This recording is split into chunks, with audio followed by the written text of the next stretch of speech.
دەم باشش ناوەندا نووچەیان پرێس 23 ئەس ئەلەند شێخیش وەرە کورتە نووچەیان پێشکەش بکەم. ئیفادەیە داوی یا کۆنسەیە فدرالیەتە ڕۆژئاوا ئیرۆ زەلالکردنا خۆدا گوتن وەکەوی ئەو دروڤێمەیە و پێشکەتنا سووریە بیەکبوونا ملەتێوەیە بتەڤاهی. ئەم ئیرۆ دەمەکە لە وازدا دەرباز دەبن دبەک و ئەم هشیار بن. gelek xelkê me penaber ketin û gelek avahî jî hatin xirakirin û me gelek pekrewan danîn. Lêbelê şoreşa Rojava ji destpêkê ve serkeftî bû. Almanya sefareta xwe li Enqara digire. Wezareta Derve ya Almanya îro got ku em dê sefareta xwe li Enqarayê bigirin ji ber rewşa Tirkiye nexweşe û em ditirsin li ser endamên sefaretê.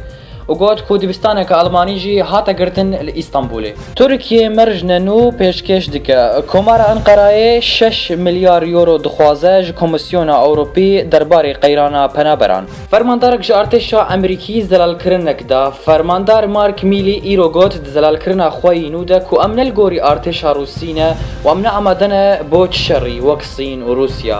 Em dikarin li dijî terorîstê tenê şer bikin. Nêzî sê rojan tu leşgerên Rûsî li Sûriyê namînin. Fermandarê artêşa Rûsî Viktor Bondarîv îro got ku nêzî sê rojan wê hemû leşgerên me ji Sûriyê derkevin.